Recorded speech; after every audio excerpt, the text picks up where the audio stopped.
కేంద్ర సాహిత్య అకాడమీ పురస్కారం పొందారు. శ్రీ భమిడిపాటి రామగోపాలంగా సమగ్ర కథా సంకలన ఇట్లు మీ విధేయుడు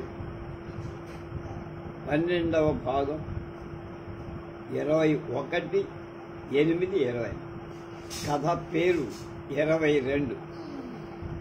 సాయంత్రం 6 దాకా పరధ్యానంగా ఆఫీసులో కూర్చొని ఏదో పాత ఫైల్స్ తగ్గొట్టేస్తూ ఆనందం పొంగుతూ ఉంటే ఎవరో వచ్చి అడిగారు, ఫలానా సినిమా చూశారా, ఇవాళ ఆఖరి రోజు సుమండి అని. అప్పుడు జ్ఞాపకం వచ్చి ఊళ్ళో ఒక ప్రెసిడెంట్ అవార్డు సినిమా ఆడుతూ వెంటనే విశాలికి సరాసరి ఫలానా సినిమా హాల్కు దగ్గరకు వచ్చేయమ్మని కబుర్ చేశారు. టిఫిన్ తిని హాల్ దగ్గరికి వెళ్ళేసరికి నాకంటా ముందుగానే ఆవిడ గారు అక్కడ చేరటంతో మొహంతో 100 వాట్ల బల్బులా వెలిగే కళ్ళతో విశాల హాసంతో నన్ను ఆహ్వాని అంత కులాసా కారణమేమిటో అడిగేస్తే ఏం లేదులేండి అనేది మామూలుగా తయారైపోతుందేమో అని భయం వేసి చిన్నబుచ్చకుండానే కుశల ప్రశ్నలు కాలం గడిపేశారు. ఆ ప్రసన్న వదనం పదే పదే చూడబుద్ధేసింది. నలుగురిలో ఉండిపోయామే, ప్రశంసించి అభినందించే అవకాశం జారిపోతోంది అని దిగులేసి మత్తు వదిలిన తర్వాత తెలిసి ఆ వదనలో పచ్చదనం అదనంగా రావటానికి కారణం కొత్త నగలేవు మెల్లువనే కాదు, చేతులకి మెడలు వెడల్పాంటి జాజి మొగ్గల నెక్లెసే కాక చేతులు రెండింటికి 2 జతల గాజులు కూడా పెట్టుకొనొచ్చు. ఎవరివో ఎంత చెప్పినా ఈ భారత స్త్రీలకు ఎరువు నగలు పెట్టుకోవడం, ఎరువు చీరలు కట్టుకోవడం ఈ అలవాట్లు తప్పవు.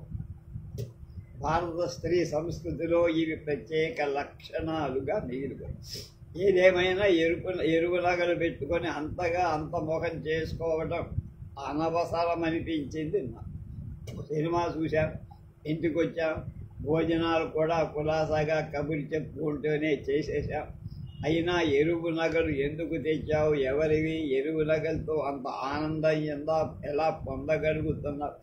ఇలాంటి ప్రశ్నలు నేను వెయ్యిలా ఆవిడ తనంతట తాను ఆ విషయం ఎత్తకపోగా అవి తన శరీరం మీద ఉన్నాయన్న చైతన్యం ఆ ఆనందం అనే విషయం చూపుల్లో కూడా సూచితం కాకుండా గడుసుగా జాగ్రత్తగా కాలం గడిపింది. కానీ చివరికి ఓడిపోయింది. వెనకటికి ఓ బంగారమ్మ గారు రవ్వల ఉంగరం చేయించుకొని మధ్యాహ్నం పూట కబుర్లకు వచ్చిన అమ్మలక్కలు, పులుసులు, కూరలు, సినిమాలు, పంపుల దగ్గర తరగాదాలు మాట్లాడేసుకుంటూ ఉంగరం విషయం ఎవరు అడక్కపోతే అబ్బా ఒక్క వస్తోంది, కాసేపు ఈ రవ్వల ఉంగరం తీసేస్తానంది. అలా మా విశాలి రాత్రి పడుకోబోయేటప్పుడు అవి తీసి పెట్లో దాచి తాళం వెయ్యండి, 6 బయట పడుకుంటాం కూడా, ఎందుకైనా మంచిది అని అవన్నీ నాకు ఇచ్చాను. అప్పుడైనా నేను ఎవరివి అని ఎందుకు తెచ్చావని ఎరువు బరువుతో సరదాలు తీరుతాయా అని అడుగుతానని కాబోలు నాకు తెలుసు. అవును, మీరు చెప్పింది నిజం, ఎరువు తెస్తే సరదా తీరదు కనుక కరువు తీరా మీరే చేయించండి అని అంటుంది. అందుకని మాట్లాడకుండా వాటిని పెట్టిలో పెట్టేసి తాళం మీద వచ్చి నా మంచం దగ్గరకు వెళ్ళి పడుకొని ఏమండి అంది విశాలి గోవు. వెనక్కి తిరిగా తనే నా దగ్గరకు, బాగా లేవా అండి నెక్లెస్ అవి ఎవరివో బాగున్నాయో లేదో చెప్పమంటే ఎవరి వస్తువు ఇలా మీద మన అభిప్రాయం చెప్పడం అంత మంచిదా విశాలి అన్నా. వాళ్లతో చెప్పొద్దులండి, ఏదో మళ్ళో మాట అని. నువ్వు వాళ్లతో చెప్పనని హామీ ఏమైనా ఉందా అన్నానే. చెబుదురు, ఇంతట్లో మించిపోయింది లేదు అని. సుందరమ్మ గారివేనా అని అవతలి వాట వైపు వేలు చూపించి తల నిలువుగా ఆడించి విశాల ఆ ఉన్న నగలు చాలవుటే ఆవిడికి ఇంకా ఎన్ని మోస్తుందేమిటి అన్నది. ఆయన ఇష్టం, ఆవిడ అదృష్టం. ఎలా ఉన్నాయో చెప్పండి అంటే ఈ సోదంతా ఎందుకు అన్నది. బరువుగానే ఉన్నాయి, సేల్స్ ట్యాక్స్ ఆఫీసులో కదా ఆయనకు ఉద్యోగం అన్న. పోనీలేండి పాపం, ఏదో ఒక ఆఫీసు అందరికీ మీ డిపార్ట్మెంట్లోనే కావాలంటే వీలవుతుందా? ఇక అయినట్టేనా అని కదలబోయా కానీ చేయి పట్టుకొని ఆపి, అది కాదండి, ఆ నెక్లెస్ 4 జతల గాజులు అన్నీ కలిపి 480 ఎటండి అన్నారు. మరి మంచి బంగారమేనా అన్న. మరీ బాగుందండోయ్, పట్టుమని చూసినా తెలియదేమిటి, పట్టుకొని చూసినా తెలియదా?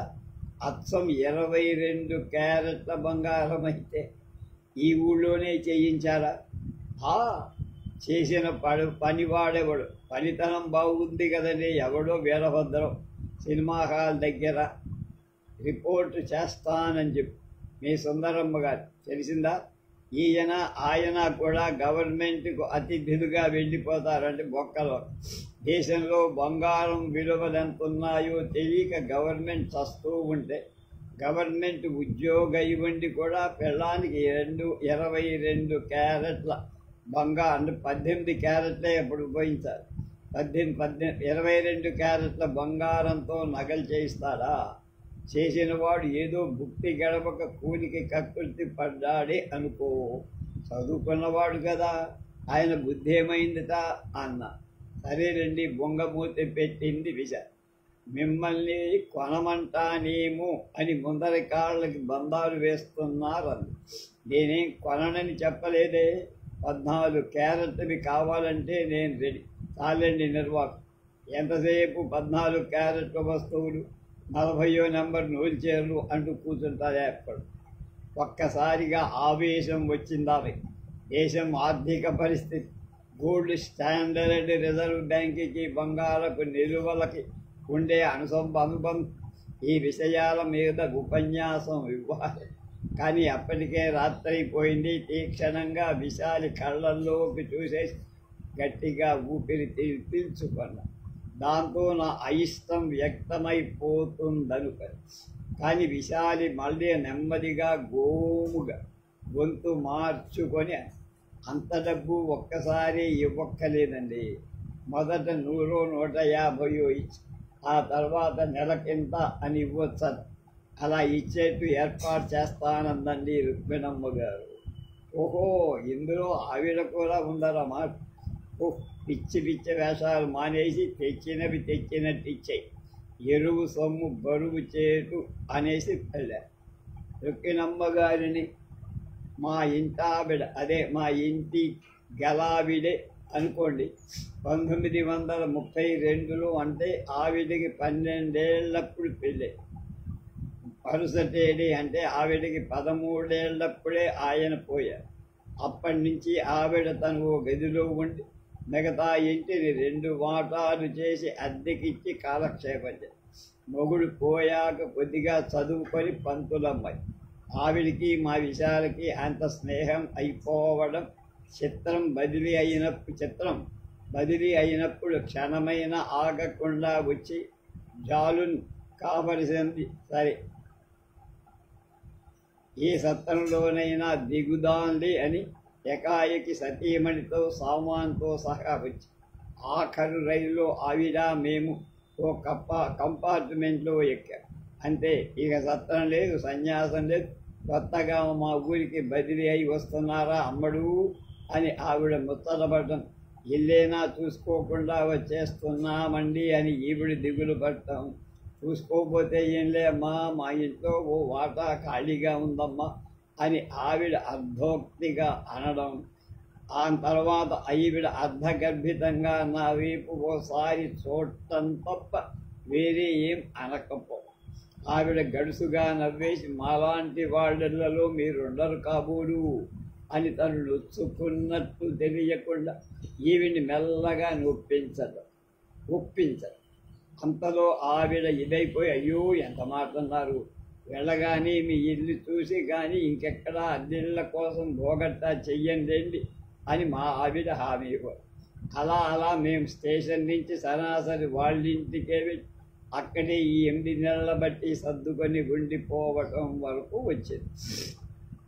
ఆనాటి నుంచి విశాలి ఇటు నా భార్యగా ఉండాల్సిన బాధ్యత ఒకటి తన నెత్తి మీద ఉంచుకొని కూడా అటు ఆవిడ స్నేహంతో మత్తెక్కిపోయి ఒక్క మాటలో చెప్పాలంటే పిలిస్తే పలకకుండా తయారైపోయి ఆవిడతో బజార్లతో షికారు వెళ్తూ కూరలు ఎంచుకోవడాల దగ్గర నుంచి మొదలుపెట్టి చీరలు ఎంచుకోవడాల దాకా వంటలు వార్పుల్లో సాయం దగ్గర నుంచి ఎక్స్పెరిమెంట్ చేయటం వరకు తలంట్లు అవి తటస్థపడ్డప్పుడు పులుసులు పోసుకోవటాల దగ్గర నుంచి పులుసులంటే కుంకుడుకాయ ఆ తలుపులు లేని బాత్రూమ్కి కాపలా ఉండడాల వరకు వెళ్ళి వీపులు రుద్దుకోవడాల దాకా సాగి ఆ బాత్రూమ్ నుంచి ఈ పడగది వరకు ఖాళీలు నిరాటంకంగా నిరవధికంగా సాగు పైగా ఇల్లు చిన్నది కదా ఆ మాట అంటేనే మా ఆవిడ కోపం ఎవరెక్కడి నుంచి మాట్లాడినా అందరికీ వినిపిస్తుంది గోడల మించి తడిగల మించి మాట్లాడేసుకోవడం అర్ధరాత్రి దీపాలార్పేసుకొని మంచాల మీద చేరిన చీకటి గదిలోంచి చిన్న మెత్తు విలువ చెయ్యని చిన్న చిన్న విషయాల మీద చాట భారతాలు చెరిగిపోయటం విసుగుపోయి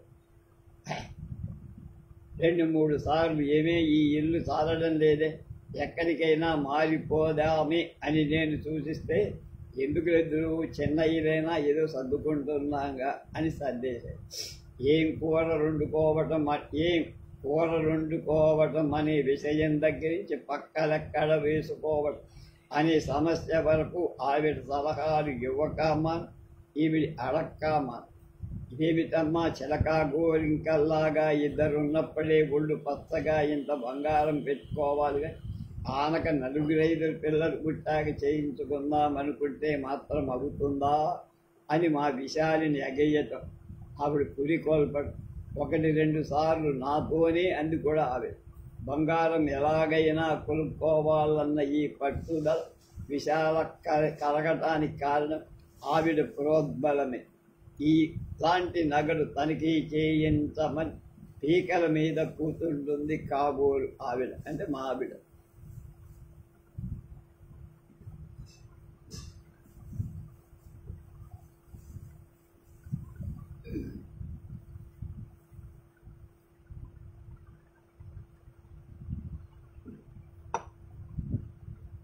చివరికి మా ఆవిడ మా సంసారంలో చీదర ప్రవేశపెట్టడానికి ఉద్యమించిందన్నమాట 8 ఏళ్ళైంది మాకు పెళ్ళి ఎప్పుడూ లేని విషయం కూడా మేము 2 మాటలు అనుకోవాలి అందరిది కూడా చివరికి ఈవిడ ద్వారా ఈ రకం అనుభవాలు కూడా ప్రాప్తమవుతాయని గురించి భయం వేస్తాం ఇంకో ఇంట్లోకి మారిపోవాలి తప్ప విశాలి ఇంటికి తాళం వేసొచ్చి పక్క మంచం మీద పడుతుంది అందరూ 6 బయట మంచాలు వేసుకున్నారు నాకు అవతల పక్క మా కమర్షియల్ ట్యాక్స్ ఆఫీసర్ రాక్షసుడు ఆయనకు అవతల సుందరమ్మ అనే పేరు గల బంగారపు హెడింబి ఆవిడకు అవతల 2 మంచాల మీద వాళ్ళ 4 పిల్లలు నాకు రెండవ వైపు మా విశాలి అవతలగా మా ఇంటి గలావిడ ఇంకా అవతల మా ఊళ్ళోనే రికామిగా తిరుగుతున్న ఆవిడ పెంతల్లి కొడుకు వాళ్ళందరూ మేము సినిమా నుంచి వచ్చేలోగా ఒక నిద్ర తీసిన వాళ్ళే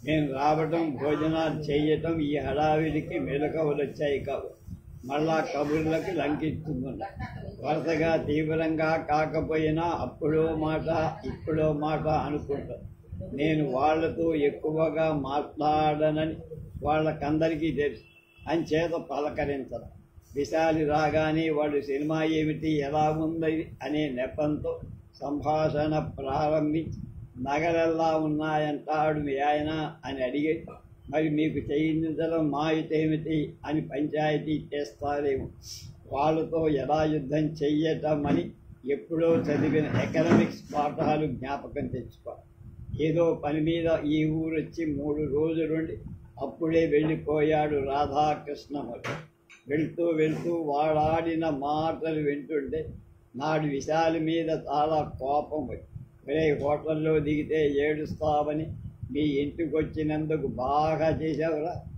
ఈసారి వచ్చినప్పుడు హోటల్లో దిగుతానని బుద్ధి వచ్చిందన్న ఇల్లు కొంచెం ఇరుకే అనుకో, కానీ మాకు సరిపోతుంది కదట్లా అని ప్రయత్నంగా విశాలిని సమర్థిపడ. ఇల్లు మార్చాలని నీకున్న ఆవిడ మార్చనిస్తుందరా, నేనంతా చూస్తున్నాను లేరా అన్న. 3 రోజులు వాడు సణుగుతూనే ఉన్నాడు. కానీ నేనట్టే పట్టించుగా. పైగా మేమిద్దరం కలిసి విశాలితో వాదించి ఈ విషయంలో ఓ మంచి నిర్ణయాన్ని రాగలిగిన అవకాశం చేతులారా జార విడిచాను నేనే. ఓ పూట మా వాడేదో సలుగుతూ ఉంటే విన్నట్టుంది విశాల. అన్నగారు, మాకు ఈ ఇల్లు చాలదని ఇదవుతున్నట్టుందండి. పెద్దలు చెప్పినట్టు ఆలి మర్కటం ఎలాగూ చెయ్యకపోయారు మీ ఫ్రెండు. అందుకని ఇల్లు చిన్నది తీసుకున్నారు రండి. అయినా 10 మంది వచ్చి పోయే సంసారం కాదు కదండి. ఏదో సర్దుకుపోతున్నామని ఓ చిన్న దోష నిరోధ ఉపన్యాసం ఇచ్చేసి వాడి చేత దానికేముందండి, మీకు చాలా అడ్జస్ట్మెంట్ అండి, దాని ప్రభావమే ఇది అనిపించుకొని నా వైపు గర్వంగా చూశాడు నా ఫ్రెండ్. విశాలి, నేను వేరే ఇల్లు చూసుకుంటున్నా. ఇంచక్క నువ్వు మీ రుక్కిణమ్మ గారు ఇందులో చిలక గోరింకల్లాగా కలకాలం కాపురం చెయ్యండి. ఇదే ఆశీర్వదిస్తున్నా. మీకేమో పుత్ర పౌత్రాభివృద్ధి రస్తు, ఆవిడకేమో దీర్ఘ సుమంగళీ భవ. చూసుకోండి, ఆవిడింట్లోనే ఉంది కూడా, వినబడితే నాకేం ఇంక్రిమెంట్ స్టాప్ ఏమైనా చేస్తుందా? చాలండి, ఏమిటమ్మా ఆవిడ్ని పట్టుకొని దీర్ఘ సుమంగళి అని అనొచ్చండి మీరు. పాపం ఆవిడ్ని భగవంతుడు తిన్నగా చూశాడు కాడు కనుక ఆవిడ కర్మ అలా అయిపోయింది అని ఆవిడ తరఫున విశాలి ఏకంగా కంట తడి పెట్టుకోవటానికి సిద్ధమై మళ్ళీ ఆ రాత్రి తనే మొదలుపెట్టింది. ఇన్నిటికీ ఇమ్ముగా ఉంది సుమండి ఇల్లు. అద్దె తక్కువ, మీరే చెప్పండి. నెలకు 50,000 60,000 పోసి పెద్ద బంగళాలోకి వెళ్ళిపోతే మాత్రం డబ్బు దండగ తప్ప ఇంకేమైనా ఉందా? ఇంతకు మీకు జీతంలో ఏదో పోయింది అక్కడ పేజ్. విశాలి నెంపదిగా, నేనేం చూడక్కర్లేదంటే ఇల్లు చూశాను అంటే నేనే ఏదో ఇల్లు చూసొచ్చాక ప్రవేశించి మర్నాటి నుంచి ఈ ఇల్లు నాకు నచ్చలేదండి అని రోజు కోరు పెడతానని కాబోలు మీ ఉద్దేశం. అదేం కుదరదు అన్న. యుద్ధానికి సిద్ధమైన వాళ్ళ మనం ఈ ఇంట్లోంచి ఇంత వేగంగా మారిపోవడానికి వీల్లేదండి. ఆవేశం ఏమీ ఏం మూఢం ఉందా అన్నాను. మంచం మీద మీరు 5 నిమిషాలు శాంతంగా ఉంటే నేను మాట్లాడతాను. విశాలి బావి దగ్గరికి వెళ్ళి అనవసరంగా కాళ్ళు చేతులు మొహం కడుక్కొని కాలయాపన చేయటానికి అని తెలుస్తూనే ఉంది. ఇంట్లోకి వచ్చి అద్దం దగ్గర చేరి ముస్తాబు చేసుకోవడం మొదలు. నేను నిశ్శబ్దంగా ఉండగలిగాను. కానీ ఒక్కసారిగా శాంతం రాలా. ఆ ఇంట్లో ఉండటానికి విశాలి ఎందుకు పట్టుదలగా ఉండొచ్చు. బహుశా సుందరమ్మ గారు రుక్కిణమ్మ గారు తనకి మంచి సహవాసస్తురాళ్ళుగా ఉన్నారా? ఇరుగు పొరుగులను ఆ దృష్టితో చూస్తే అవి చాలా అవసరమే. అయితే చాలా స్వల్ప విలువ, అల్పమైన తాత్కాలికమైన అనుభవం. ఏ ఇంటికి వెళ్ళినా ఈ మాత్రం స్నేహితురాళ్ళని సులువుగా సంపాదించుకుంటారు. ఇంతకీ ఏమంత విదుషీమండు వాళ్ళు ఈ మహిళలు? ఒక ఆవిడికి తన భర్తని అతని ఉద్యోగాన్ని చూసి రెండో ఆవిడికి తన భర్త లేకపోవడం, తన ఉద్యోగం చూసి గర్వం కాదు. నాకేం అర్థం కావట్లా. ఒకవేళ విషయాలివి వాళ్ళవి అభిరుచులు సరిపోయి స్నేహం తీయగా ఉందేమో. ఏం అభిరుచులు? పురాణాలు మెచ్చుతారు. పౌరాణిక నాయకుల్లా సత్యకాలంగా ప్రవర్తించే భర్తలు మాత్రం నచ్చరు. సాహసంతో సంస్కార పంథా తొక్కిన నవలలోని పాత్రలు చూసి ఆనందిస్తారు. ఒరిగింటి అబ్బాయో అమ్మాయో అలాంటి పనేదైనా చేస్తే బుగ్గలు నొప్పుకోడు. సినిమాలు చూసి మెతికలు విరుస్తారు. ఇలాంటి నేలమారు అభిరుచులు కలిగిన వాళ్ళని ఒక్క దగ్గర వదిలేస్తే సంఘర్షణ తటస్థించదు. ప్రగతికి అవకాశమే ఉండదు. పరస్పర ప్రశంసల వల్ల స్నేహాలు బలపడతాయి. ఈ సామాన్య సంసార నాయికలు ఒకరినొకరు మెచ్చుకోవటం వీళ్లకున్న చరిత్ర ఏమిటి? సంఘానికి వీళ్ళు చేసిన సేవ ఏమిటి? భర్తల మీద పిల్లల మీద గొప్పలు చెప్పుకో. మా ఆయన ఇంత డబ్బు సంపాదిస్తున్నాడంటే మా పిల్లలు ఇంతంత బుద్ధిమంతులు. మా ఆయన బంగారం కొన్నాడంటే మా ఆయన బంగారం కూడా అంతేనండి అని. ఏమిటంటే ఆలోచిస్తున్నారు అన్ని విషయాలు. నా పక్కకొచ్చి పడు. ఏం లేదు, నేను అది తిరగలేదు, మా ఇద్దరికి మధ్య ఎక్కువ ఖాళీ లేదు, అందుకని ఎడంగా జరిగా. తల ఎత్తిపోయిందంటూ ఒక దిండు తీసి ఇద్దరి మధ్య వేశారు. దిండు కాదు వెయ్యడం, కత్తి వెయ్య. అప్పుడు భర్తృహరి చెప్పినంత గొప్పవారవుతారండి మీరు. విశాలి ఎగతాళిగా నవ్వి, ఇంతసేపు నా వైపు తిరిగి ఉన్నదల్లా అటువైపు తిరిగి. కొంతసేపు నేను మాట్లాడు. నా మీద కోపం పోయిందా అండి? నీ మీద కోపం ఎందుకు? ఊహు అంటే కోపం పోలేదన్నమాటేగా.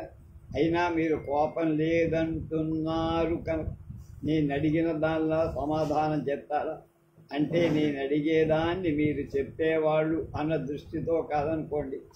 అదొక రకం గడుసుగా దబాయిస్తూనే బతిమాలించుకున్నట్లుగా స్వరం పోసుకోవటం అన్నమాట. ఆ మాటలు అలాంటివే ఉపయోగం. అడుగుమా అన్న విసుక్కుంటున్నా. కుతూహలం తెలియకుండా ఉండట. మనం ఈ ఇంటికి వచ్చి ఎన్నాళ్ళయిందండి? 8 నెలలు. 8/25 200. అబ్బా, రుక్మిణమ్మ గారికి మా మూలంగా 200 ముట్టాయన్నమాటగా. 6 నెలల కిందట మా తమ్ముడు వచ్చాడు. మీ జ్ఞాపకం ఉందా? ఉంది. మా తమ్ముడు మనకెంత ఇవ్వాలి? 150. మొత్తం ఎంత అయింది? నీకేమైనా మర్చిపోయిందేమిటే? రుక్మిణమ్మ గారికి అద్దె కింద నన్ను ఎలా ఇచ్చిన అద్దెను మీ తమ్ముడు 4 ఏళ్ల బట్టి ఇదిగో ఇస్తా అదిగో ఇస్తానని తిప్పుతున్న సొమ్ము మొత్తం ఏమిటే అని అటు తిరిగి. విశాలి నా వైపు తిరిగి ఒక్క క్షణం చూపు కలిపి మా మధ్య ఉన్న దిండు మొహానికి అడ్డం పెట్టుకొని అల్లరిగా నవ్వుతూ, అవునండి 2 మొత్తం చేశా అని. అంటే చెప్పుకోవాలి. నేను నెల ఇంటావిడికి అద్దె ఇవ్వటం లేదుతే మీరిచ్చారు, నేను పుచ్చుకున్నాను. మీ తమ్ముడు ఆ డబ్బు నీ చేతికి ఇచ్చేసాడు కూడా కదా. అది ఇది కలిపి నువ్వు బంగారాన్ని కొనలేదు కదా. మాట్లాడమే. దిండు అడ్డం తీశాను. ముఖం మీద 2 చేతులు కప్పుకొని దొంగ తూపు చూస్తోంది. మీరు కొనుక్కోమన్నారు కదండి. నేను ఇప్పుడు కాదు రండి, మనం కాకినాడలో ఉన్నప్పుడు మా అమ్మ మన ఇంటికి వస్తే అత్తగారు అడిగింది, ఏమయ్యా ఇలా డబ్బు బ్యాంకులో వేసే బదులు మొత్తకైనా 1 or 2 వస్తువులు చేయించరాదటయ్యా అని. దిగుల్చుకొని దాచుకొని కొనుక్కోమనండి. నేను వద్దనానా అని ఏదో ఇప్పటికెయ్యది ప్రస్తుతము హ్యాపీ. నేను మంచం మీద లేచి కూర్చున్నా అంతే. నువ్వు నా కళ్ళు కప్పి బంగారం కొంటావా? ఎంత తెగింపు! మీ తమ్ముడు ఇచ్చింది తీసుకొని ఎలాగో వాడి నోరు మూసావు బానే, కానీ ఇంత ఆవిడికి పెద్దనలా నేనే స్వయంగా నా చేస్తే వస్తున్నానే, అదలా తీసుకున్నావే. మీరే అంటారు కదండి, ఇష్టం ఉంటే మార్గం ఉంటుందని. అవును అన్నాను గట్టి. వస్తువులు చేయించుకోమన్నాను అనుకో. దేశంలో నలుగురు ఎలా చేస్తున్నారో చూసుకొని నువ్వు 14 క్యారెట్ల వస్తువులు చేయించుకోవాల్సింది అని. ఇంకా నయం, ఇత్తడివో గిల్టువో పెట్టుకోమనలేదు.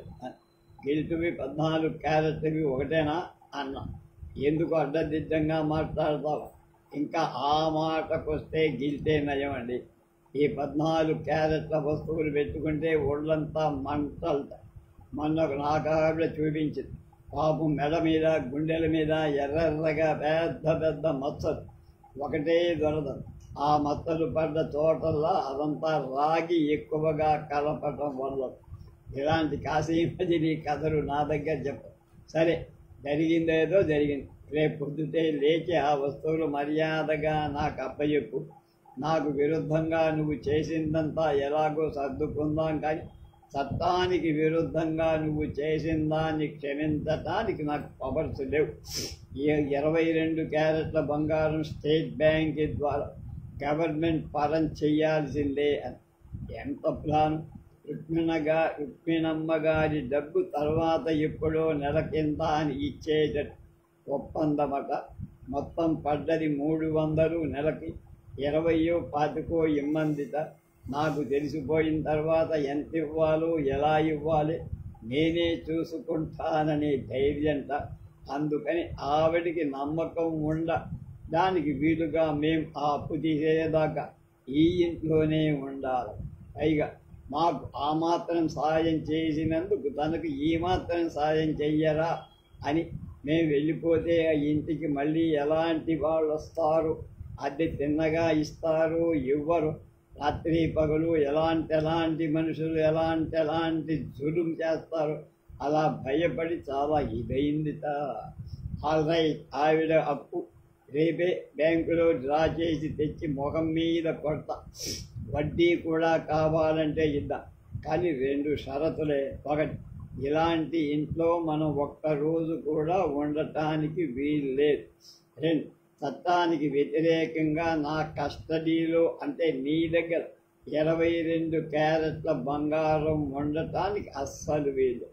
రేపే పట్టుకెళ్ళి స్టేట్ బ్యాంకులో అని అందంగానే విశాలి హఠాత్తుగా మంచం దిగి, ఏంటండి మీ చట్టాలు చట్టుబండలు, నాకేం అర్థం కావాలా, నేను ఏ ప్రభుత్వానికి ఏ చట్టానికి వెలవను, మీకు విరుద్ధంగా చేసిందే మీరు క్షమించనన్నారు, నాకంటే చాలు, నేను మీకు జడవాలి కానీ ప్రభుత్వానికి నేనెందుకు జడుస్తాను అని పెట్టి తెరిచి తక్షణం నెక్లెసు గాజులు తగిలించేసుకో. మీరు ఇప్పుకున్నారు కనుక ఈ క్షణం నుంచి ఇవి నావి, ఒంటి మీదున్న బంగారం తీసేసుకోమని ఏ చట్టంలో ఉందో ఆ చట్టం చేసిన వాడిని రమ్మండి నా ఎదురు అని మేమిద్దరం ఓ పార్టీ అయిపోయినట్టుగా తనతో పాటుగా నేను గోల్డ్ కంట్రోల్ యాక్ట్ని వ్యతిరేకించడానికి సిద్ధమని తనకి తెలిసిపోయినట్టు పొద్దున కాఫీ తాగాక కాసేపు ద్వైవీభావంలో పడి చట్టానికి వ్యతిరేకంగా ఈ నగదు నా ఇంట్లో ఉంటాం, భారత పౌరుడిగా నా బాధ్యత నేను సరిగ్గా నిర్వర్తించలేదనటానికి ఒక ఉదాహరణ. అయితే ఒంటి మీదున్న బంగారం తీసుకోమని ఏ చట్టంలో లేదు. ఆ అయితే ఒంటి లేదు కదా, ఆ చట్టం చేసిన వాడిని రమ్మనండి అనే సవాలు కూడా బలంగానే ఉందండి. కొన్ని రకాల చీదరలు వాటిని వదులుకోవాలని యత్నించే ఫలితాలు అనుభవించడం కంటే ఆ చీదరలే భరించడం సుఖం. చివరికి ఒక నిశ్చయానికి వచ్చా, ఆ వస్తువులు తీసుకెళ్ళి స్టేట్ బ్యాంక్ ఏజెంట్ని అడగాలి. అవి ఎవరికి ఎక్కడ ఒప్పగిస్తే నేరం తప్పుతుందో అసలు పద్ధతి ఏమిటి.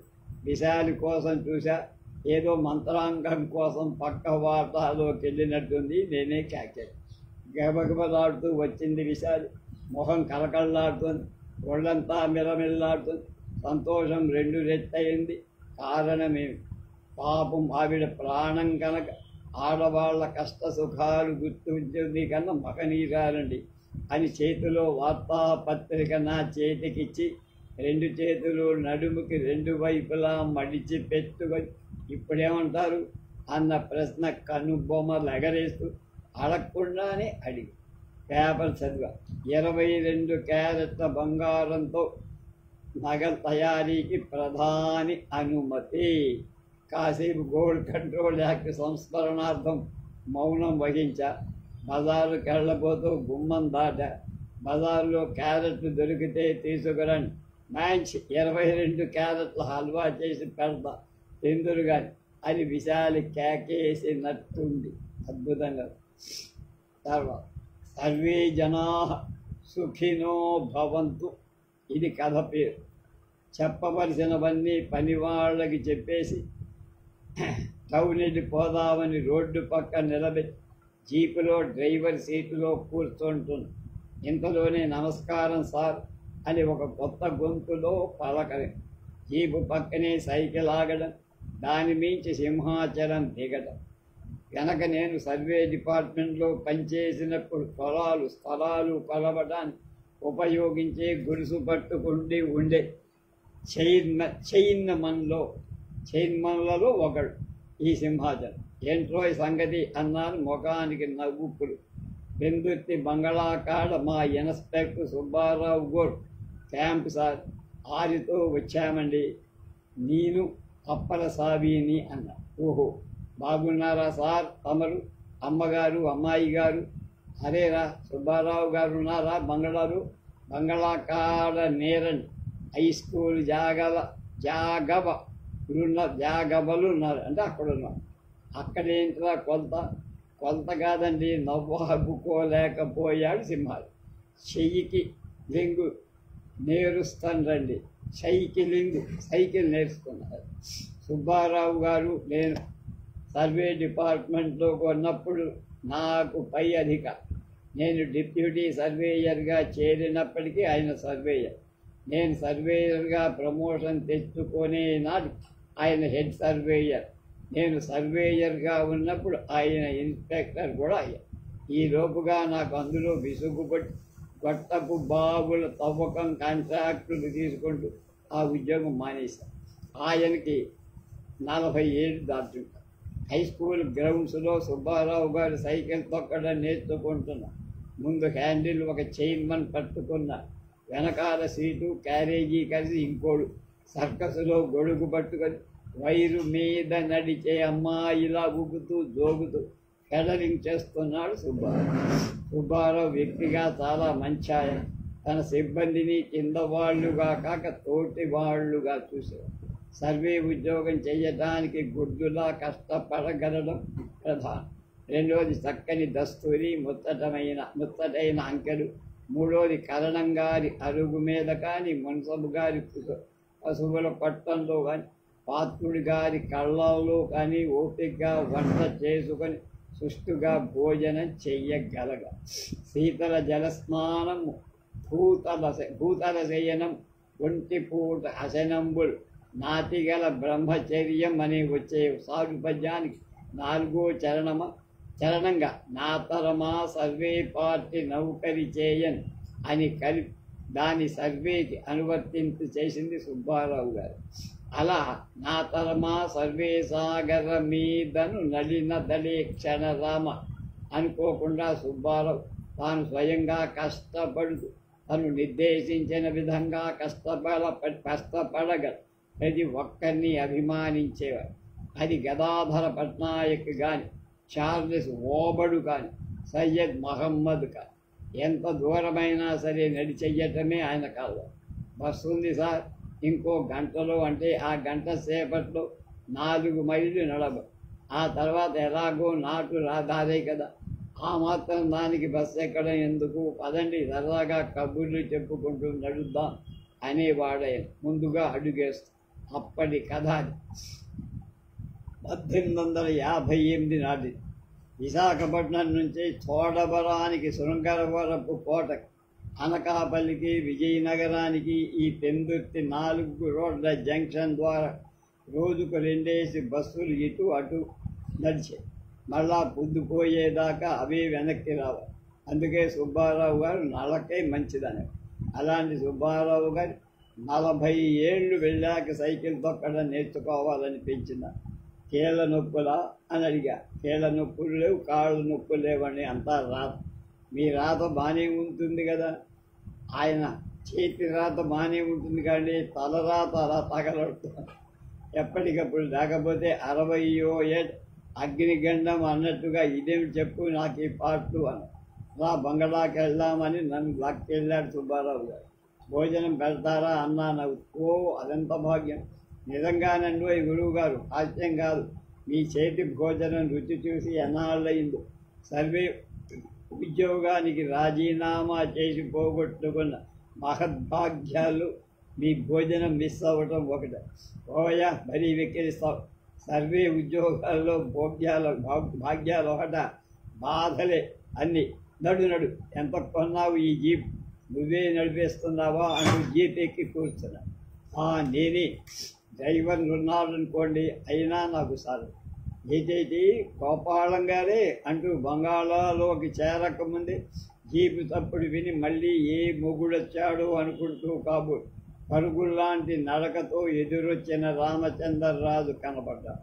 రామచంద్రరావు మా అందరికంటే వయసులో పెద్దవాడు, కానీ ప్రాథమిక విద్య తప్ప అర్హత లేకపోవడం వల్ల సర్వేయర్గానే ఉండిపోయారు. అయితే మన్సద్దీ రాత ముద్దులు ముస్సద్దీ రాత ముద్దులకే అంకల్ కొలత కొంచాడంటే లింకు కూడా తేడా. అది ఈ పేజీ పేజీ ఈ అట్టహాసం ఈ జీపేటి ఈ అట్టహాసం ఏంటి చెప్పారు అదే మొత్తానికి మా డిపార్ట్మెంట్ వదిలి బాగుపడ్డారులేండి మీరైనా అన్నారు. ఈ జీపు లాంటి పొద్దుటే దొరికింటే ఎంత బాగుండో కదా అన్నారు సుబ్బారావు. ఆ ఉదయం తెల్లారు 3 గంటలకి విజయనగరంలో రైలు పెందుర్తిలో దిగి సరాసరి 4 రోడ్ల జంక్షన్ దగ్గరికి నడిచి వచ్చేసిన ఆఫీసర్ అసిస్టెంట్ డైరెక్టర్ అంటారు అతన్ని ఉద్యోగపర బంగళాలు తన వదిలిపెట్టిన భాగంలో ప్రవేశించి ఇన్స్పెక్షన్ వేపగుంట గ్రామంలోనని ప్రకటించారు. సరే కదా అని ఉన్న బంట్రోతుల్లోనూ చైర్మన్లోనూ కాస్త దిట్టమైన వాళ్ళని గొలుసులు క్రాస్ స్టాఫ్లు జెండాలు సుత్తి సేన వగైరా ఇచ్చి వేపగుంట పంపించేసి ఒక ముసలి ప్యూని కాఫీ హోటల్ నుంచి ఎడ్డన్లు తెమ్మని పురమాయించి మరో కేళ్లబాత వేణుళ్ళు కాగబెట్టమని కూర్చోబెట్టి కాలకృత్యాలు తీసుకున్నారట Ramachandra Raju Subbarao.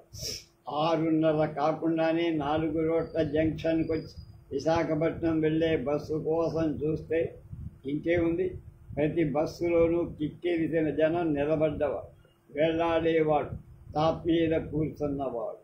What is this? ఈ బ్రేక్ ఇన్స్పెక్టరు ఆర్టీఓ నిద్రవుతున్నారా ఏమిటి అరాజకం అని వీళ్ల మీద కేకలు తగులుకున్నారు. సర్వే డిపార్ట్మెంట్ ఆఫీస్ సార్ ఇవాళ సింహాచల పుణ్యక్షేత్రంలో సందన యాత్ర సార్, అంచేత సార్ అటువైపు వెళ్ళే బస్సులు రైళ్ళు కంపల్సరీగా ఇలా రద్దీగానే ఉంటాయండి సార్. మరైతే ఎలా వెళ్ళడం? ఇన్స్పెక్షన్గా జట్కా ఏర్పాటు చేస్తాను సార్ అని సుబ్బారావు పక్కకి జారుకోబోగా ఆగు అని గతించి, ఏంటనుకున్నావు నా గురించి? నీ మనసులో నేను అసిస్టెంట్ డైరెక్టర్ ఆఫ్ సర్వే 450 మంది సిబ్బంది మీద ఏకైక అధికారిని తెలుసా? జట్కాలో ప్రయాణం చెయ్యాలా అని జట్లాగా విరుచుకున్నాడు. సార్ మరేం చేయమంటారు సార్? బస్సులన్నీ ఇవాళ ఇలాగే ఉంటాయి సార్ అని సుబ్బారావు బిక్కముఖం వెయ్యగా, మన ముగ్గురికి 3 సైకిళ్ళు బెతాయించి వెళ్దాం అని ప్రసన్నులయ్యారట ఆఫీసర్గా. కానీ సుబ్బారావు గారికి సైకిల్ తొక్కటం రాదు. రాజుగారు పెద్దవాడు, తనొక్కడే అయితే ఎలాగో ఈడుస్తాడుగా, డబల్స్ లాగలేడు. నాన్ సెన్స్, ఎవడయ్యా మీకు ఈ ఉద్యోగాలు ఇచ్చింది అని అగ్నిరుద్ధుడైపోయి ఆఫీసర్ నడి రోడ్డు మీద నానా గంతులు వేసి అల్లరి చేసి అల్లంత దూరాన్న నిలబడి ఇటు చూస్తే ఏం తప్పు అన్నట్టుగా పరధ్యానం నడుస్తున్న బంట్రోదిని అంతకంటే భీకరమైన అరుపుతో పిలిచి వాడి చేతిలో ఉన్న మూటలోంచి కాగితాలు వడపెరి అప్పటికప్పుడు అక్కడికక్కడ ఒక మెమో రాసిచ్చాడు సుబ్బారావు.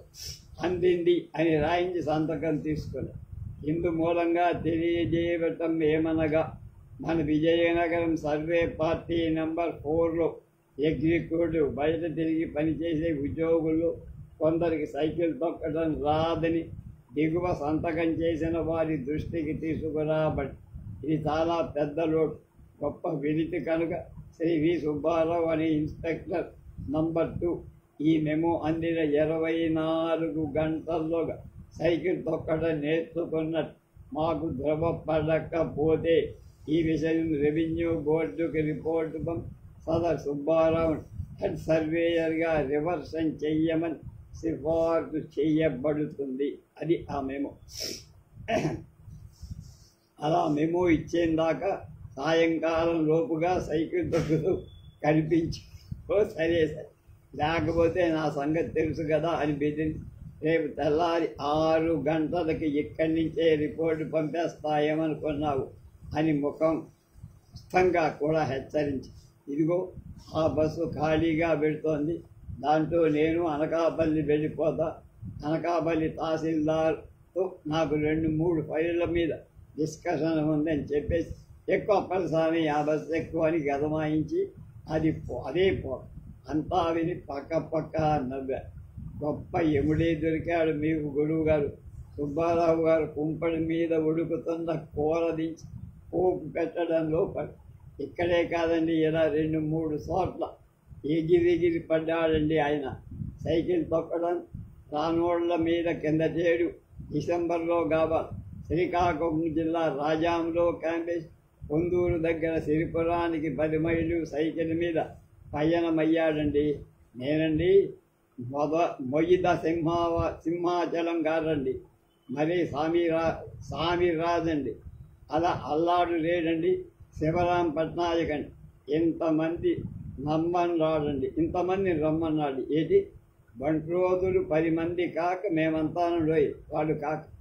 సామిరాజు లేడండి, పొట్టి పంతులు ఇంగ్లాండ్ రాజీ చేసేసండి. అది చూసి ఈయన గారు సంబరపడిపోయి సైకిల్ నేను తొక్కుతా, నువ్వేరా సైకిల్ తెచ్చుకొనిరా అని రూపాయి తీసిచ్చాను సామిరాజు. ఇంకా అతగాడు చేసేదేముందని సామిరాజు అద్దె సైకిల్ తీసుకొని వచ్చాడండి. ముందేమో ఏడి కారు రయ్యమని వెళ్తున్నాడండి, మేము వెనక ఫాలో అయిపోతున్నామని. వావిలి వలస పొలిమేరలో చెరువు గట్టుంది కదండి, అంది మీద సైకిల్ తొక్కుతూ ఏడీ గారు పడ్డాడండి. సైకిల్ మించి పడి గట్టు మీద పట్టు దొరక గట్టుంటే జారిపోయి ఉడుపు చేను గట్టు దాకా దేకిరిపోయాడు. అయ్యయ్యో అంటే అయ్యయ్యో అనుకొని మేము అందరం టకటక సైకిళ్ళని స్టాండ్ వేసి దిగి ఆయన్ని లెగదీశామని. ఆయన తొక్కిన సైకిల్ ఇటు కానీ వెళ్ళిపోయింది కదండి. దానికోసం స్వామిరాజు గారేమో గట్టు అరగడికి దిగి నింపాదిగా సైకిల్ని గట్టెక్కించారు. ఎంత ఇంగ్లాండ్ ర్యాలీ సైకిల్ అయితే మటుకు మనిషి పడిపోయి సైకిల్ దొల్లిపోతే హ్యాండిల్ బెండ్ పదా అతడికి అర్థం కాక సైకిల్ ఎటు అయిపోయిందనుకొని ఎర్రి మొగం వేసేసినాడు. కోసం నడవయ్యా పొట్టి పంతులు అలా అని చెప్పి ముందు చక్రం 2 కాళ్ళ మధ్యని సెట్ చేసి హ్యాండిల్ వంపు తీర్చి ఒప్పగించానండి నేను. ఆ సమయంలో ఏదో అయింది. ఏటయిందో మరి మొయ్యిద సింహాచలం గారికి పక్కువ నవ్వొచ్చేసిందని. దాంతో ఏడీ గారు అగ్గిపోసై ఇంగ్లీష్లో తగులుకున్నాడండి. జరిగిన సంఘటన కొంత నవ్వు పుట్టించేది. దాంతో రామచంద్రరావు గారి కథనం ద్వారా కాసేపు అందరం గట్టిగా నవ్వుకున్నాం. రాజుగారు కానిచ్చారు. నాకు ఇంగ్లీషు రాదు కాదండి, ఏది గారన్న మాటలకు అర్థం నేను కనిపించేశాను. నా కొడకల్లలో నేను జమ ముందు సైకిల్ మీద వస్తూ పరసిపాటు లేని దారిలో పడిపోతే మటుకు నన్ను చూసి నవ్వుతారా గాడిద కొడుకులా, నీకెన్ని గుండెలరా ఎదవల, హెడ్ క్వార్టర్స్కి వెళ్ళండి, మీ సంగతి తేలుస్తా, మీ తోకలు కోసేస్తాననుకున్నారు అనేదేదో అయిని ఉంటాడండి వీడికన్నా. సరే, ఈ కోపం బుర్రలో పెట్టుకొని ఏం చేస్తాడు అని సార్ తమకి సింహాచలం చెప్పాడు లేదో కానీ కిందటి నెలలో సిరిపురం ఫస్ట్ ఖండం ఫైనల్ ఇన్స్పెక్షన్కి వెళ్ళేటప్పుడు మా సింహాచలం కూడా సరిగ్గా ఇక్కడే సైకిల్ మించి పడిపోయాడండి అని చెప్పారండి. దాంతో ఏడీ గారు కూలైపోయి సైకిల్ తొక్కడం అంటే ఏంటి, అదెంత గొప్ప విద్య, ఎంత మంచి ఎక్స్పర్ట్ అయినా సరే అన్నీ తెలుసుకోవాలి, అదెంత గొప్ప విద్య, ఎక్స్పర్ట్ అయినా ఇవన్నీ తెచ్చి ఆయన గారు సైకిల్ పందాల్లో గెలవడం ఆయన్ని కథలుగా చెప్పుకొచ్చారు. మళ్ళీ కాసేపు నవ్వుకోరు. సుబ్బారావు వంట పని పూర్తి చేసి వేదాంత ధోరణిలో పడ్డాడు. అసలు నాకు ప్రత్యేకంగా మెమో ఇచ్చింది ఇవాళే అయినా అసలు ఇలాగా అందరికీ సైకిల్ తొక్కడం రావాలని 6 నెలల నాడే సర్క్యులర్గా రూపొందించి ఇచ్చాడయ్యా. అప్పుడు నేను అసలు సెలవులో ఉండిపోవడానికి మనకి బేలం ఇప్పుడు తగి, అప్పుడు డ్యూటీలో ఉంటుంటే ఈ పెరుగు పడకముందే ఈ తంటాలు పడి ఉండును అన్నాడు. ఆ సర్కులర్ వచ్చిన కొత్తలోనండి రాజుగారు చెప్పాడు, పాలకొండ తాలూకా ఉంగరాడ, చాటాయవలస, ఉప్పరినాయుడు వలస, వెన్నెల గ్రామాల్లో నన్ను టెంపరీగా ఇన్స్పెక్షన్లకు వేశారని. ఓ రోజు ఈయన గారు ఉంగరాడ మెట్ట దగ్గర బస్సు దిగుతానని అక్కడి నుంచి ఊళ్ళోపు గ్రామంలోకి సైకిళ్ళ మీద ఎడదామని కబురెట్టారు. వారి కోసం ప్రత్యేకంగా ఉంగరాడ కాపు సారుకాయని అడిగి సైకిల్ తెచ్చారు. అయితే ఇంతలోకే కామేశ్వర శర్మ లేడండి, అతగాడు సార్ ఈ సైకిల్ తమ తొక్కండి సార్ అంటూ తన బిఎస్సి బండి అందించాడు. ఏంటి అది? అతగాడి పెళ్లిలో పేచి మామగారి చేత కొనిపించిన కొత్త సైకిల్ అండి. సరే, ఆయన అది ఇది అని ఎక్కారండి. ఇక చూసుకోండి, ఈ శర్మ తొక్కుతున్నది అరువు సైకిల్ కదండి, కడికి కరకరలాడుతాడు, కూర్చేపటికి జడలాడుతాడు, డౌన్ దిగేటప్పటికి చెయ్యి జారిపోయిందని అలాగలాగా అతగాడు వెనక్కబడిపోయాడు. ఏడీ గారు సైకిల్ ఆపి వెనక్కి ఏటీ శర్మ గారు వెనక్కి వెళ్ళిపోయారన్నారు. అందరూ అటు దిక్కు చూస్తూ నిలబడిపోయారు. శర్మగారు దిగి రాగానే ఏటయ్యా వెనక్కి వస్తున్నావు, సైకిల్ కొత్తేది అని అడిగారు. దానికి శర్మగారు పెళ్లి కూతుర్ల సిగ్గుపడిపోతూ మరేంటి సార్ తమరు సర్క్యులర్ ఇచ్చారని నేర్చుకున్నాను సార్ అన్నారు. దాంతో ఏడీ గారు ఐస్ అయిపోయి మై గుడ్ బాయ్ అలాగుండాలి అని అతడి భుజం మీద చెయ్యి తట్టి మరటువంటప్పుడు నువ్వు కొత్త సైకిల్ కొనుక్కో తొక్కు అని చెప్పి తన పాత సైకిల్ తీసుకున్నాడండి. అవును, మన సర్వే పార్టీకి జీప్ ఉండాలి కదా. సరే సరే అన్నాడు విసుగ్గా సుబ్బారావు గారు. అదెప్పటి జీప్ అయ్యా బాబు? రెండో ప్రపంచ యుద్ధం ప్రారంభించినప్పటిది. శత్రు రాజ్యాల వాళ్ళెవడో వదిలేస్తే యుద్ధరంగంలోంచి బ్రిటిష్ గవర్నమెంట్ వాళ్ళు జాగ్రత్తగా చెప్పి చెప్పిన పాపం 6 నెలలు రోడ్డు మీద ఉంటే ఏడాది వర్క్షాపులో ఉంటుంది. ఇప్పటికి 16 నెలల నుంచి షెడ్లోనే ఉంది. దీన్ని వేలం వేసేసి కొత్త జీపు కొనుక్కుంటాం, పర్మిషను శాంక్షను ఇమ్మని రాశారు. ఓరి driver post permanent కబు. Driver military నుంచి వచ్చిన వాడేనండి. వాడు డ్రైవ్ చేయడానికి బండేది లేక ఈయన్ని బస్ స్టాండ్ దాకా రైలు స్టేషన్ దాకాను డ్రైవ్ చేస్తున్నాడండి అనేసి పడవగా నవ్వుతాడు. నెల రోజులు కాలేదు ఇంకా. గొట్టబావులు తవ్వించడం కాంట్రాక్ట్ చేసుకుంటూ విశాఖపట్నంలో ఉండి పరిసర గ్రామాలకు అలా తిరుగుతూనే ఉన్న పెందుర్తి జంక్షన్ చుట్టూరా బోలెడు పని.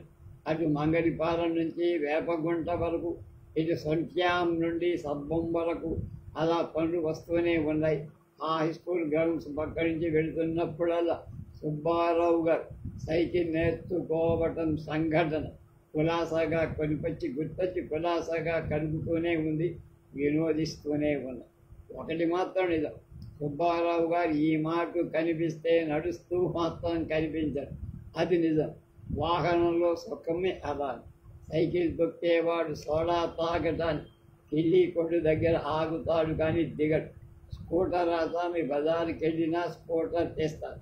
బహిర్భూమికి వెళ్ళాలన్నా స్కూటరే. అంతెందుకు రిక్షా తొక్కే పైడి తల్లి కూడా బేరం రాకపోతే సరదాగా ట్రాఫిక్ సెంటర్లో రౌండ్లు కొడతారు తప్ప చెట్టు కింద కూర్చొని బీడీలు తాగారు. ఆ రోజుల్లో జిల్లా బోర్డు ఇంజనీర్ గారికి నాకు ఏదో వాదన లాంటిది విసుక్కుంటూ వచ్చేసా.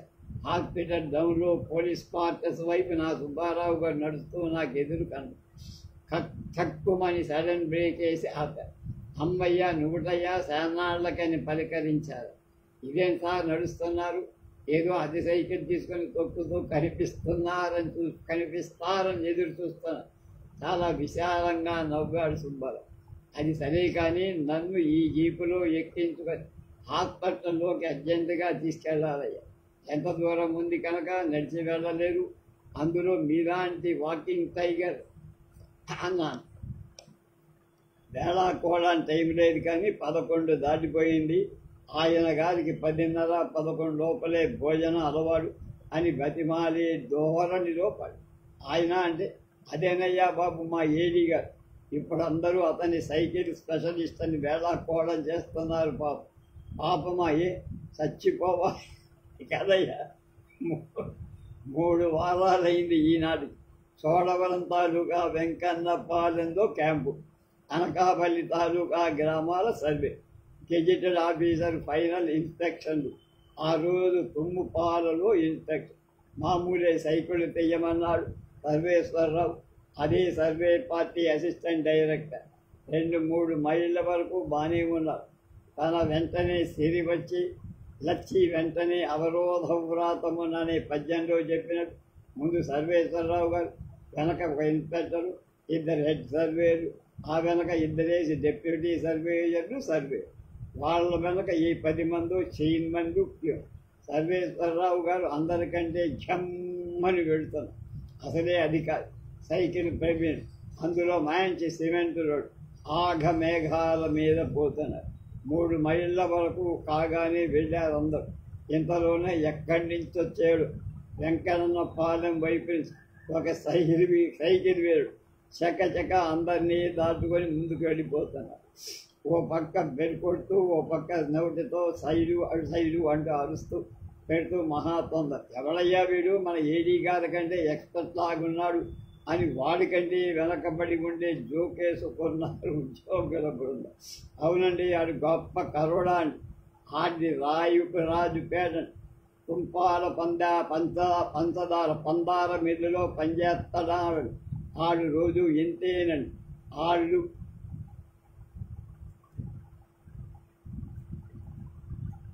ఎల్లికి 6 మైళ్ళ దోబండి, 1/2 గంటలో వెళ్ళిపోతాడని బంట్రోతకుడు సమాచారం అని. ఆ క్షణం వాడు ఏడీ గారిని దాటేశాడు. అంటే ఏడీ గారికి వేలెక్కిపోయి ఇక వాడిని ఎలాగైనా దాటేయాలని వేలెక్కి స్పీడెక్కించాడు. వాడొక్కసారి వెనక్కి తిరిగి పరిస్థితి అర్థం చేసుకున్నాడు. ఈయన గారెవరో ప్యాంటు షర్టు వేసుకొని సన్నగా తనని దాటాలని చూస్తున్నాడు. వెనకాల 10 మంది ఈ సమయం ఆయన మనుషులే ఉంటారు. తనని గాని దాటేస్తే ఇంకా పని ఏముంది, అంతే. మాటల్లో చెప్పని పందెం ప్రారంభమైంది. అంతే వేగాన్ని నిదానించి అట్టే పెట్టుకొని ఏడీ గారిని ఎప్పటికప్పుడు సరిగ్గా 10 గజాల దూరంలో ఉంచేస్తూ వాడు ముందే ఉంటున్నాడు. ఆయన వెనకే ఉన్నాడు. పుంజాలు తెంపుకొని తొక్కినా వాడి పరుగు అందుకోలేకపోతుంది. ఇలా మైలున్నర పాటు ఆయన్ని అలవగొట్టేసి ఎదర లారీ వస్తుంటే హఠాత్తుగా సైడ్ ఇచ్చి క్షణంలో సర్వే డిపార్ట్మెంట్ ఆఫీసర్ సర్వేశ్వరరావు గారు ఇన్సూరెన్స్ వాళ్ళ డెబిట్ పద్దుల్లోకి వెళ్ళిపోయేవాడు. లారీ వాడు సడన్ బ్రేక్ వేయడం, సర్వేశ్వరరావు గారు ఎడం పక్కకి తప్పుకోవడంతో ఒక పెరుగు గుట్ట మసలావడికి మీదుగా రోడ్డు దిగి రోడ్డు పక్కని గడ్డిలో పడిపోవటం జరిగింది. తుమ్మపాల గ్రామంలో గెజెటెడ్ ఆఫీసర్ గారి ఇన్స్పెక్షన్ ఆగి అనకాపల్లి డాక్టర్ గారి ఫ్రాక్చర్ అయిందని వైజాగ్ పెద్ద ఆసుపత్రికి తీసుకోవడమని చెప్పేశారు. అయితే ఇప్పుడు తన సిబ్బందికి అందరికీ సైక్లింగ్ కంపల్సరీ అని పట్టడం లేదన్నమాట మీ ఏడి అన్నారు. హాస్పిటల్లో వార్డు దగ్గర చెప్పి ఆ 3 వారాల నుండి తన పొరపాటుకి ఎంత ఇదవుతున్నారు పాప అంటూ అప్పలసావితో సహా జీపు దిగారు సుబ్బారావు. సర్వే జనా సుఖినో భవన్ అంటూ జీపు వెనక్కి మళ్లించారు. కొమరవోలు నాగభూషణ రామారావు గారి జ్ఞాపకార్థం ఈ కథ రాశానని చెప్పుకుంటున్నారు భరావు గారు. రేపు జ్యోతి మాసపత్రిక దీపావళి సంచిక 1980లో పడిన కథ.